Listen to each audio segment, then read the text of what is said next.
Welcome to Genuine Humans, exploring the stories behind the great marketing leaders of our time and hearing how their journeys have influenced the brands they've built.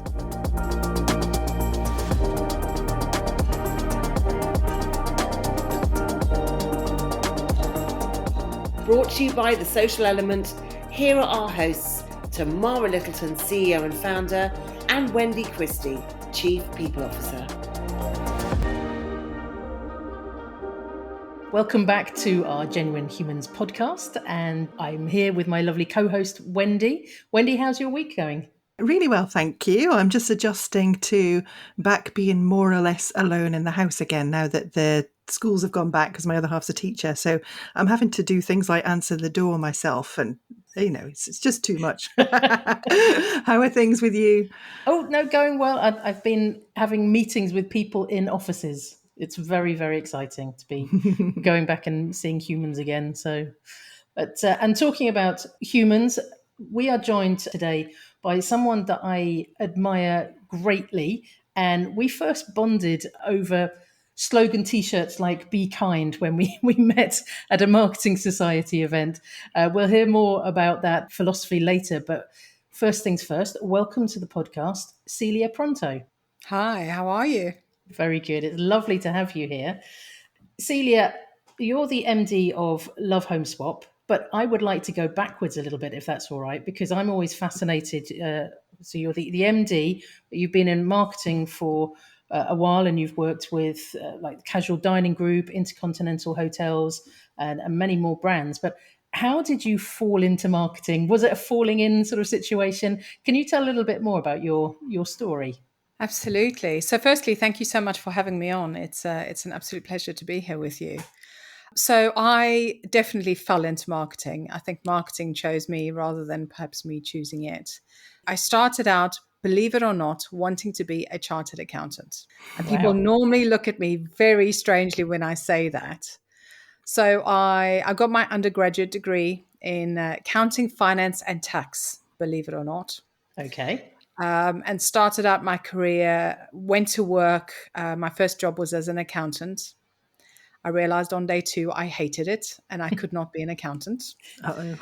And then, but really wanted to get some general commercial experience. So I ended up working for this company that represented brands like Nestle and Unilever, and they effectively helped grow market share in sub-Saharan countries. So I joined them really working a lot on logistics, supply chain, shipping. So got really good commercial experience. And it was while I was there, I guess, being exposed to brands like Unilever and Nestle that I suddenly developed this interest in this thing called marketing. And so I went back to study, studied part-time, and desperately wanted to get into Unilever. It took me 3 goes to get into Unilever. In those days, they only took graduates. And by this point, of course, I wasn't a graduate. So it took me 3 goes. And finally, I got into Unilever. And that was really my birth in marketing. And I just absolutely adored my time with them. Fantastic. So that you're very sort of persuasive to keep going 3 times. Determined, I think, is the word. Definitely. Wonderful. And so obviously you've been working in the travel sector. Was that a sort of a particular love for you? No, again, it was one of those squiggly career type opportunities. I'd been at Unilever for, I spent about 3 years with them actually, and then decided to move to the UK. Moved to the UK, and at the time I moved to the UK, I was in the middle of doing my MBA.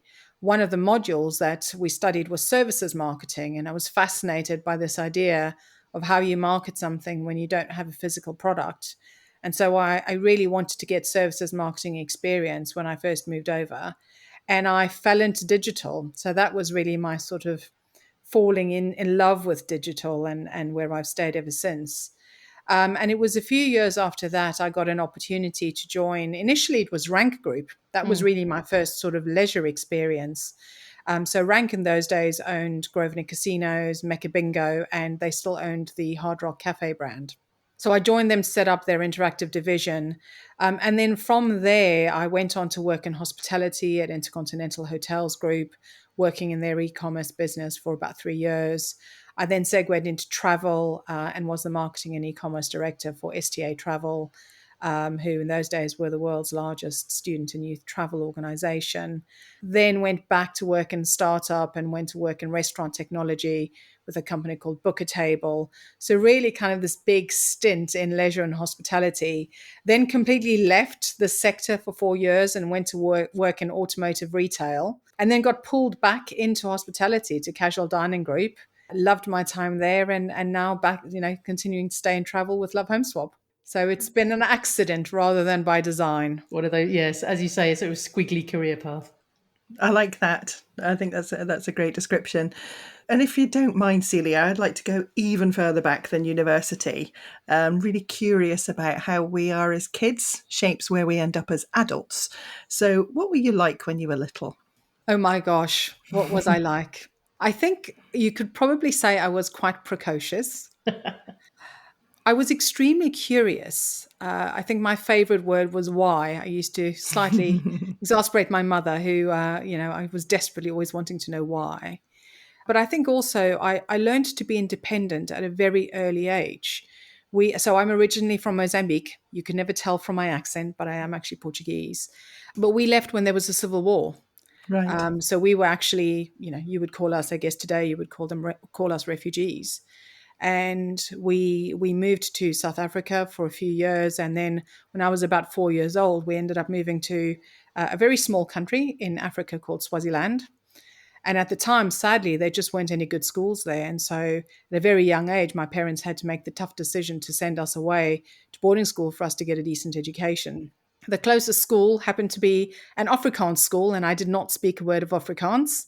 But I can say that within 3 months, I did speak Afrikaans. I bet. But because I was only 7, I had to learn to be independent. And I think that independent spirit has definitely stayed with me throughout my life. And when you were little, did you know what you wanted to be when you grew up? Oh, I was convinced I was going to be a translator for the United Nations. That was Brilliant. my thing. I mean, I'm not so sure whether it was the desire to be a translator that did it for me, or this idea of just flitting about the world, translating things. It does sound very glamorous. Yeah, that was my dream. I was going to be a translator for the United Nations.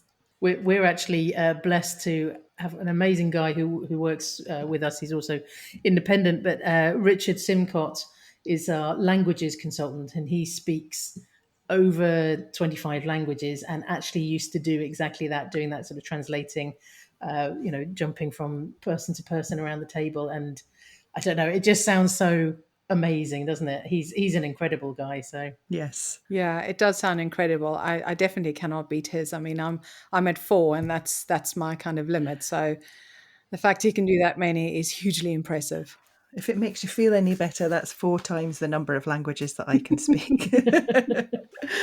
Have you had a job that you'd describe as your worst job? You don't have to name names, although obviously feel free if you'd like to. So I can't say I've had any awful jobs, but I can definitely say I've had awful bosses. Right. And I can definitely say that what I took from those experiences was definitely what not to do. So I had one boss who basically everything was my fault. If business wasn't performing, it was my fault. And I mean, I consider myself a pretty sort of resilient human being, but he was the one boss who made me cry. Mm-hmm. And I also had one boss who was the CEO, and I ended up having to raise a bullying complaint against him. I'm No. pleased to say that he did, in the end, get fired. But yeah, I've had some pretty awful bosses, although the jobs themselves, thankfully, have never been awful. I suppose you could argue the boss made them awful, but yeah. For sure. And I can't remember who it was who said it, but they said people don't leave bad companies, they leave bad managers. Yeah, I really believe people work for people. Yes. You've obviously worked across a variety of sectors and for some amazing and impressive brands. So, what impact do you think having a passion for the brand or the product has on marketeers? Do you think it makes a difference to the quality of job that you do if you're working on a brand that you don't absolutely love the product?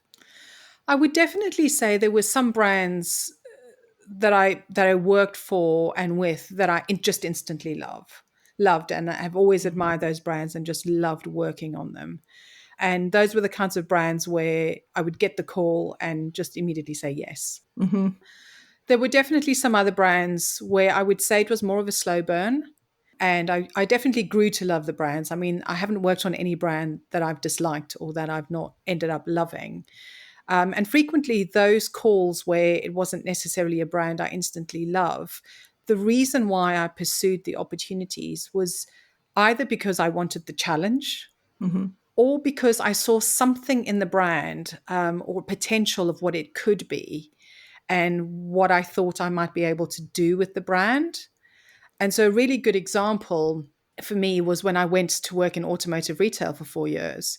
I mean, nobody dreams of selling cars for a living and, trying to convince people to service their cars. And it's a really interesting relationship with the customer because it's a very high interest purchase when you're buying your car, but it Yeah. actually becomes a bit of a distressed purchase when it comes to servicing. And dealers are inherently not trusted.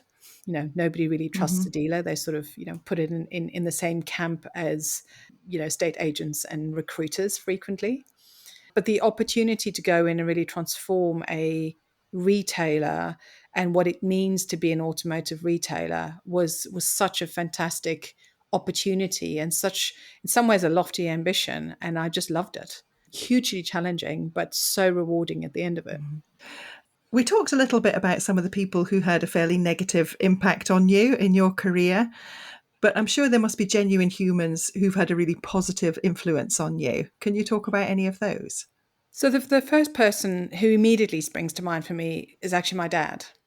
My dad just always championed my education. He always championed my independence, and my ambition. He was one of those people who just always expected me to be the best, but he also always accepted me just the way I am. It was kind of this Right. bizarre combo he managed to master. And in many ways, I suspect I inherited my curiosity and my relentless pursuit of the new from him. So I would definitely call him out. I think the other person, I had the most amazing boss at Unilever. And again, he really championed my progression. And I can remember going into his office one day and telling him that I wanted to pursue a distance learning MBA. And he didn't even bat an eyelid. He just said, absolutely, if that's what you want to do, I'll support you all the way. So he was a really huge influence on my career. And then I think for me, some of the other people who've influenced me weren't necessarily people I've worked with or even people I've met, actually, Mm-hmm. but people who I've learned from and I guess aspire to be more like. And one that always stands out for me is Dame Carolyn McCall. So she headed up The Guardian for a number of years. She then went on to be the CEO at EasyJet, which would not have been an easy gig given the Absolutely. shareholders there. Mm-hmm. And then today she's the CEO of ITV. But I think the way that she has lived her career, and I know some people who have worked for her who speak so highly about her leadership and how she takes people with her. And so I look to leaders like that as just great role models. Perfect. Thank you. Celia, I'd love to chat a bit more about Love Home Swap because if I've got this right, you came on board as the MD 4 weeks before lockdown started. Is that right? It was 5 weeks. So I Five actually got a weeks. whole additional week. Every week matters then, I think. But Oh, yes. it must have been just such a interesting, crazy, strange 18 months. I'd love you to just talk about what has it been like for you personally? What has it been like for the team? I guess to set the scene, I joined Love Home Swap really with this massive 5-year plan that had been written, which was involved hockey stick growth. It was a 10x revenue plan. It involved doubling the team in 2020 and then doubling again in 2021. So it was a really ambitious business plan. And the first 5 weeks were about getting to know the team and injecting energy and enthusiasm for where we were going. So everything was obviously going swimmingly well. And then things came to a screeching halt very, very abruptly. And what COVID did is it forced me to ask myself some tough questions. The first was around, do we even have a viable business? Mm. Is our business model sustainable? And if it is, how are we going to survive this? If it's not, do we need to pivot, or actually, can we pivot? I had to do a lot of soul searching about what is our culture, to the extent I'd been able to get under the skin of it in my first 5 weeks. But really importantly, what do we want it to be as we face into this? In particular, not knowing how long this was going to last for. A real area of focus for me was around, how do we really focus on our people? How do we keep them motivated? How do we keep them engaged? And how do we really importantly continue to help them feel connected when everybody's working remotely, from their kitchen tables? The other piece for me was around visible leadership. How do you remain visible as a leader when people don't really know you yet? They haven't really had the opportunity to get to know your personality and how you like to work and your expectations. And at the same time, you're trying to build rapport with them. So it was things like the ability for people just to book coffee chats with me, to talk about anything other than work, but just to get to know each other on a human level. Things like weekly all hands, and even simple things like a daily hello on Slack, so that people know you're visible and you are there. I also had to be really honest about where we were as a business. On the one hand, how incredibly lucky we are to have a really supportive holding company. I always call them the mothership. But also recognizing that working in travel is a scary place right now. And for a lot of people, it is very scary. But also remind our team that it's also an incredibly resilient sector. People's desire and appetite for travel will always remain, and people will come back. So the reminder for people is just, business is cyclical. Doesn't matter what industry you're in, it's cyclical, and there'll be ups and downs. And in the same way there were some winners during COVID and we were one of the losers, things will swing back around again to try and keep the team, motivated and engaged. So it's been a real sort of test of your leadership over the last 18 months. How would you describe your leadership style? I think the first thing I would say is human. I think you've got to be human when you face into difficult situations like these. And people will get the sense of how transparent you're being and how approachable you're being and how real you are being. I've always been one of those leaders who sets high expectations from my team, but I always believe that my role is to give people the tools and the support they need, and then get out of the way and let them do their best work. So that's really been how I've approached it throughout this period, and just trying to be as authentic as I possibly can be, so that people get that real sense of what's going on, because people can spot a fake a mile away. And I think that this is a nice segue, because I was going to say there's a very sort of a kind leadership style that I've always admired you for. And I know that we're both members of Marketing Kind, but you're one of the original ambassadors. Could you just talk about a bit more about Marketing Kind? For some people won't have heard of it, I'd love you to sort of just share a bit more about what you're doing there. Well, thank you so much for asking about Marketing Kind. This is going to be my one plug today, so I'm hoping I'll be able to get away with that. Marketing Kind it's just something I feel so incredibly passionately about. How can we as marketeers use our collective talents and our skills to support small charities and good causes? These charities, these good causes, they can't afford marketeers, but how can we support them to further their work? In reality, it's such a simple concept, and it's built out of the belief that for most of us, the work that we do because we want to make a difference. But by pooling our collective capabilities and strengths, we can make an even bigger difference together. So if you are listening to this and you want to find out more, this is my little plug, please do find out more at marketingkind.org, and do consider joining us. Yeah, it's such an amazing organisation, and some great people who are part of it as well. It seems to be getting bigger and bigger by the week. So yes, definitely get in touch with Celia about that. So talking about purpose-led advertising, which brands do you think are really nailing this at the moment? Who's doing a good job in this purpose-led advertising? Oh, that's a good question. I think there are a lot of brands that are trying to figure out how they can do this in an authentic way. And I guess my perspective is that it has to come from a really deeply ingrained sense of purpose and understanding why your brand exists and what role it plays in society. So it's an old one, but for me, I've always loved what Dove has done with their campaign for real beauty. Mhm. It's just always felt like that comes from a very real place. I also think there are some small fashion brands doing some interesting things around the impact of fashion on sustainability and who've actually been able to achieve B Corp certification as part of that. So there's a tiny little brand, it's called Bakian, and they just do amazing things. In fact, just today they launched a Swap It September where you can trade in your old clothing that you bought from them and basically get a voucher towards new clothes, and then they use that to do some good in the world. And then I think the other one for me is a brand called Abel and Cole. Mhm. So they do vegetable. They started out years and years ago actually doing organic vegetable boxes, and then they've branched out and they now do meats and all sorts. So they've been around for a really long time. But what I really love is that they've always come from that really true place of good food that nourishes the soul and is good for you. And I've loved seeing that they've now gone into broadcast media to really spread their message even further. So there's some great examples there. Now, you've been in the industry for a while now.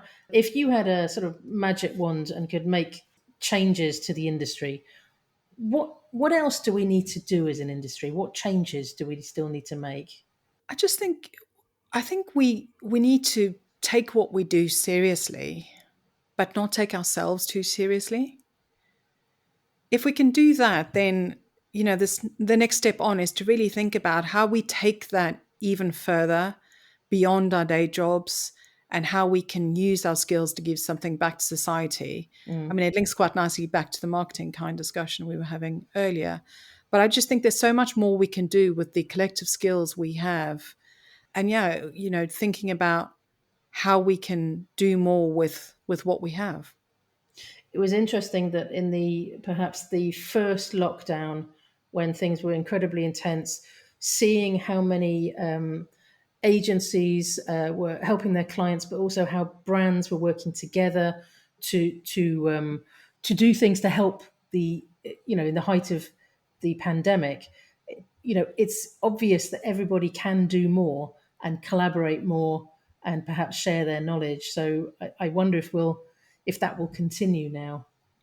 Yeah, absolutely. And Paul, who's one of the co-founders of Marketing Kind, he wrote this amazing book called Collaborative Advantage, and I highly recommend it for anyone who is interested in this concept of brands working together.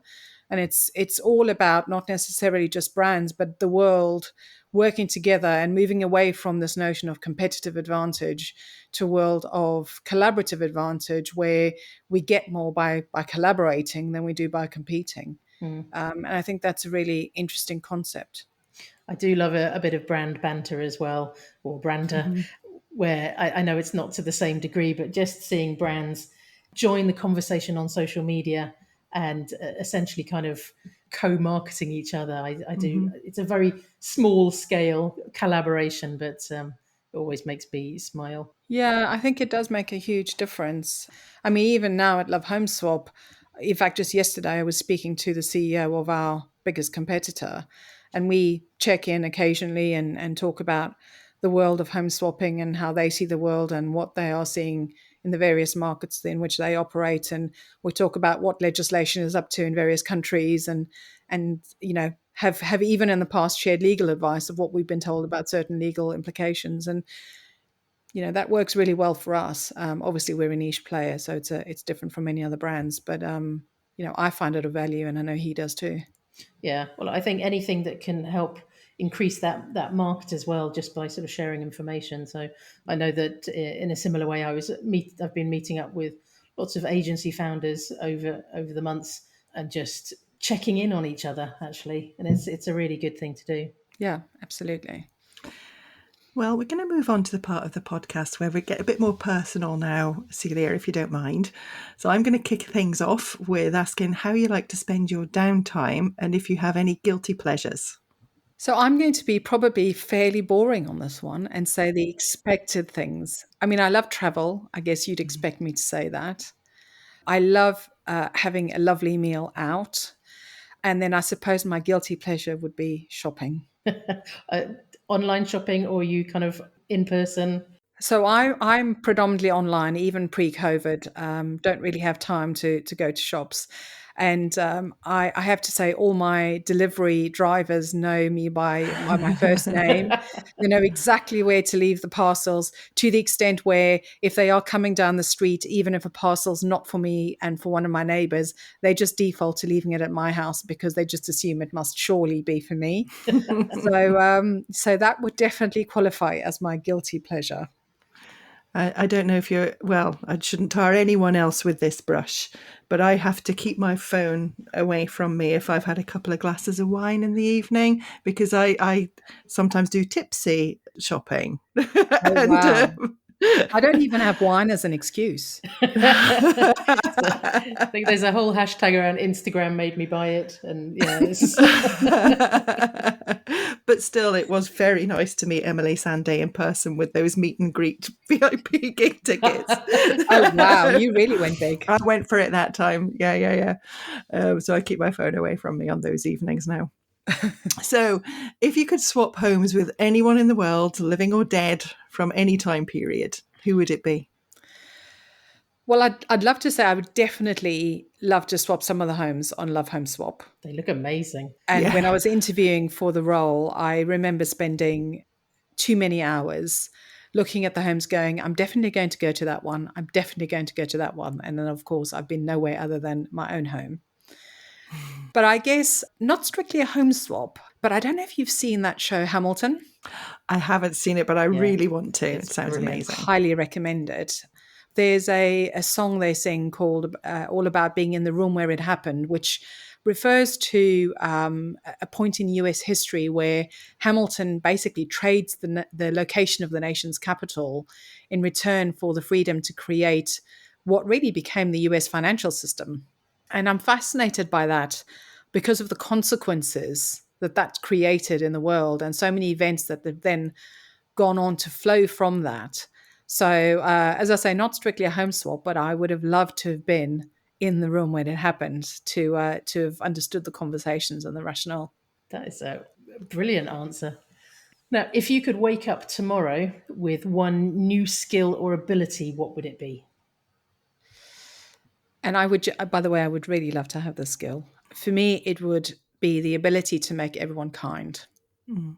I really just think the world would be a better place if we remember that everyone has stuff going on in their lives, that everyone has had bad experiences. And, some people might just be having a bad day, that it isn't all about you, and that maybe just a kind word or even just a thank you makes a difference. So, yeah, that would be my super skill, is to wave my magic wand and make everyone be kind. Wonderful. And what have you learnt about yourself during the pandemic and the last 18 months? I don't think I've learned anything new necessarily, but I think the last few months have perhaps reinforced a few things for me. The first would be that, people matter, people first, all day, every day. For me, it's all about the people. The second is that health matters. And I guess that would be the expected one, but health in its broadest sense, both mental and physical, and focusing on that for me, given I've had some health issues and those have been, I guess, worsened during COVID, really understanding how important that is, both for me, but also for those around me. And I think the piece that's probably struck with me the strongest has been how much I need to feel like I'm making a difference Right. to the people and the businesses around me. And that's really where I get my buzz and my energy from. And I guess that just amped up for me during COVID, as I thought about where I was going to focus my energies. But that's been a real learning. If Tamara and I could gift you an extra hour every day, how would you spend it? So the first thing I would say is thank you very much. I will take that extra You're hour. very welcome. And I would love to have it. I would say learning. With everything that I have on my plate, I frequently feel that the opportunity to learn, to read, and just absorb new information is limited. Hmm. And so for me, that extra hour would be just a wonderful gift to be able to learn.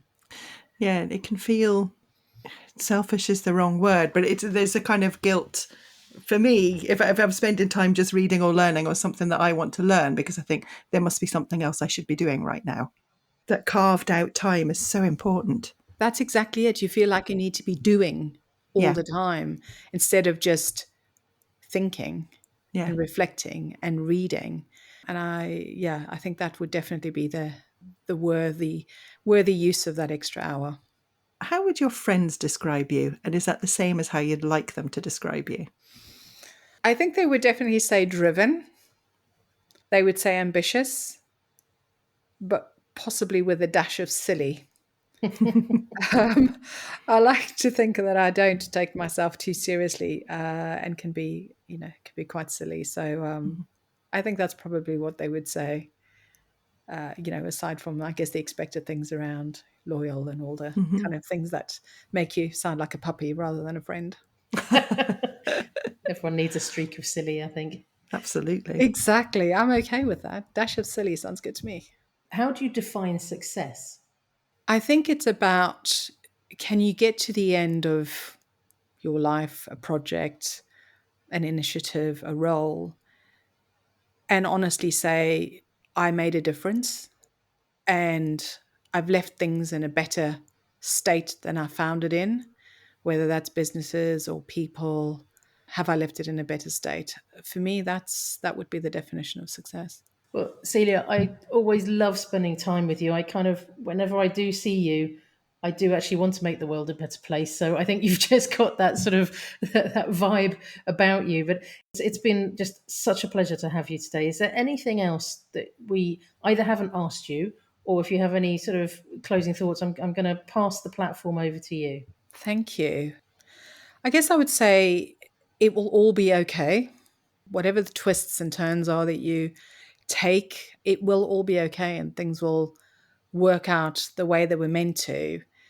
And I think the other piece, which has been actually a huge learning for me personally in my life, is to focus on what things feel like and not what they look like.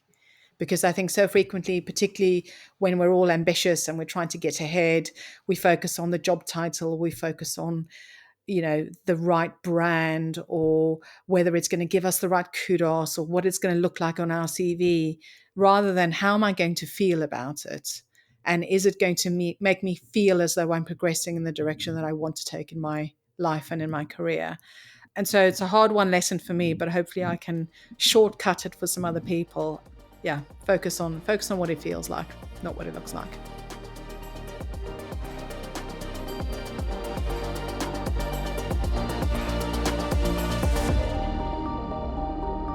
You've been listening to Genuine Humans, brought to you by The Social Element. If you loved what you heard, remember to subscribe, or you can find out more at www.thesocialelement.agency.